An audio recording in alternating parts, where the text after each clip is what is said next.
Ladies and gentlemen, you know what absolutely infuriates me? Cyril Ramaphosa, the guy who's supposed to be running this country like a man, has decided to make another damn commission. For the Mkwanazi situation this time, another commission. Another pointless, time-wasting, taxpayer-funded coffee circle where old men in suits investigate things we already know are corrupt. Bruv, just fire the guy. What are you waiting for? A handwritten confession on a napkin? Mchunu's got crime connections. People know it. You know it. I know it. The dogs on the street barking at midnight with rabies know it. And yet here's Ramaphosa sitting like a deer in headlights, forming commissions like it's a Netflix series. Let me tell you what commissions are in this country. They are political delays. They are distractions. They are the elite's version of doing absolutely nothing while looking like they're doing something. How many commissions has he started that led to actual justice? Zondo Commission? State capture? ESCOM? Load shedding? Pala Pala? What happened? Nothing. Just big words, long documents, and no results. If you had a business to run, would you tolerate that in it? My employee is stealing money. Let me open a commission to ask him politely if he did it. Hell nah, he is out. Fired. Done. No emotion, no drama, just logic. But Ramaphosa, he is out here treating criminals like colleagues and citizens like clowns. South Africa is drowning in crime, unemployment, and chaos, and this is the guy you trust to clean it up. This is not leadership anymore, if you ask me. This is cowardice in a suit. You are being mocked, not just stolen from, mocked by a man who wears tailored suits, says nothing with big words and acts like silence is strategy. How many more commissions? Zondo, next. ESCOM, Dorolo.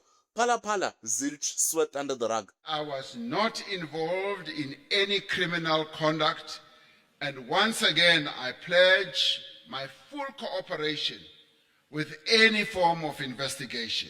Now, Mchunu, you guessed it, another commission. The criminals are laughing. They do not fear the president. They're the type of guys to invite him into dinner.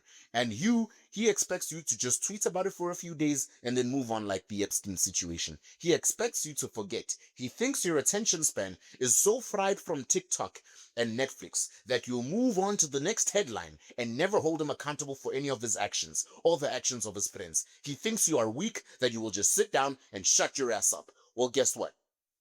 Some of us are done being played. Hence, this video plays on the Truth Report.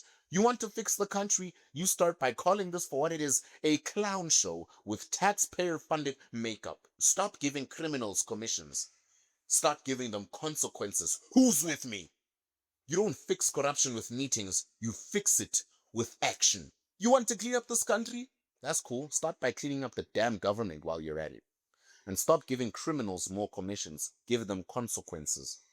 Ramaphosa, the president of South Africa, once again decides to form a commission, this time in response to the growing controversy surrounding Lieutenant Mkwanazi and Senzo Mchunu. On the surface, it might seem like an effort to uphold accountability, but someone who has been paying attention knows that this is the same tired playbook, dusted off and handed to a public that is expected to do nothing but swallow it without question like a cold, hard pill. This is not leadership, this is stalling, good people. And worse, it is disrespectful to every citizen, every single citizen watching this country rot from the inside. And here's why. Number one is that commissions are a political delay tactic, and we know that. Where are the convictions? Where are the consequences? Nowhere. Because commissions are used to protect powerful people while appearing to hold them accountable. Mchunu has serious allegations against him. We cannot sugarcoat this any further. Senzo Mchunu, police minister of KZN, has been linked to criminal underworld activity, suspicious behavior within SAPS ranks, and deep connections that raise all the red flags. This isn't someone who might be compromised. This is someone whose name has come up multiple times in serious discussions about corruption and rot within the police force. So what does the president of your beloved republic do? Fire him? Suspend him? Launch a criminal probe? He announces another commission. Think about how absurd that is. If a private company CEO found out that one of the senior executives had links to organized crime, that executive would be escorted out of the building immediately. But in Ramaphosa's South Africa, he gets a microphone, a generic script that isn't written by himself, and a chair in a commission. It also undermines the rule of law, because this tells me that in South Africa, they truly are people who are above the law. South Africa has become selective and performative. If an ordinary citizen were found with even one criminal connection, they'd be in handcuffs. You saw someone do something like that down the street, you would call the police. But as long as you have a suit and a tie and you sit in a commission office, nothing is wrong with you. It is a double standard destroying the faith some people have in the justice system. If the president cannot act decisively against corruption within his own leadership, how can you expect crime to be tackled seriously when those accused of being tied to crime remain in power, protected by red tape and commissions? It's honestly ridiculous. He can tell you they're investigating the matter all they like, but you just know they're telling you a bunch of baloney. They are not tired of watching their country burn. And people are not stupid either. We see the crime. We live with power cuts, we watch food prices go up, jobs vanish, children get raped, and countries get terrorized by criminals who are more organized than the government and the GNU combined. We have created a point where law-abiding citizens fear criminals more than the police trust the government. Yet Ramaphosa responds to these crises not with firm decisions, but with more yapping, more waiting, and more commissions. And through it all, he acts like we don't even notice. This is where the true insult lies. That's what burns my blood. Ramaphosa's behavior communicates something very dangerous. He believes the public is either too distracted, too stupid, or too desensitized to care anymore. That is a catastrophic miscalculation. And here's why. It destroys accountability within government. Leaders, real leaders, take action. Managers push paper. Ramaphosa has shown himself to be the latter. He has become a professional delegator of responsibility. Instead of making bold decisions, he creates panels and commissions to do it for him. This means no one in his administration is ever held truly accountable. So when things go wrong, it's always, let's wait for the report. Let's see what the commission finds. Let's give the process a chance. Meanwhile, the damage is already done. Evidence disappears. Public outrage fades. The country moves on, and so does the corruption. It's a cycle. And the commission is the reset button used every single time that cycle comes full circle. It is nothing but an embarrassment on the world stage as well. Because you see, South Africa isn't just a local country with internal issues. It is a key player in Africa and a voice on the global stage. Or at least it used to be.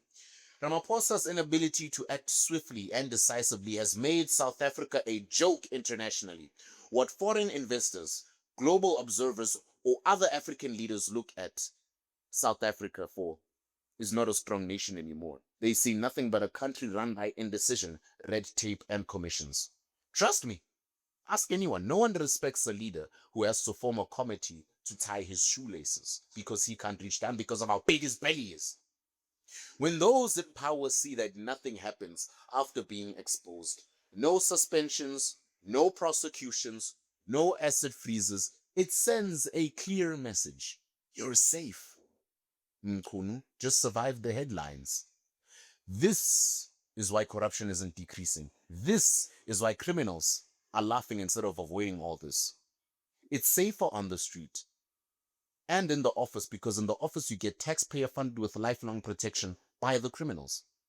And Ramaphosa continues this pattern, and as a result he breeds a generation that has more connected criminals than people who actually stand up for accountability. South Africa needs action, not commissions anymore. South Africa is not lacking in smart people, it is not lacking in talented leaders or powerful institutions. What it lacks is will, the will to act, the will to punish the concept, the will to lead decisively. Ramaphosa has had opportunity after opportunity to be that leader, and he is still underwhelming. And not only is he underwhelming, every single time he has chosen comfort over courage. Another commission will not restore trust. It will not bring back Mchunu's image. It will not clean up SAPS. It will not stop crime. It will not protect the people. It will do what the other commissions have done. Buy time, protect the guilty, insult the intelligence of the public. The truth is simple. You don't need a commission to do the right thing. You just need a spy. And right now, South Africa is being led by a man who refuses to grow one. This is the Sama Sambit, and like always, it's taking longer these days, almost as long as load shedding stage 2. And like always, I'll see you next time.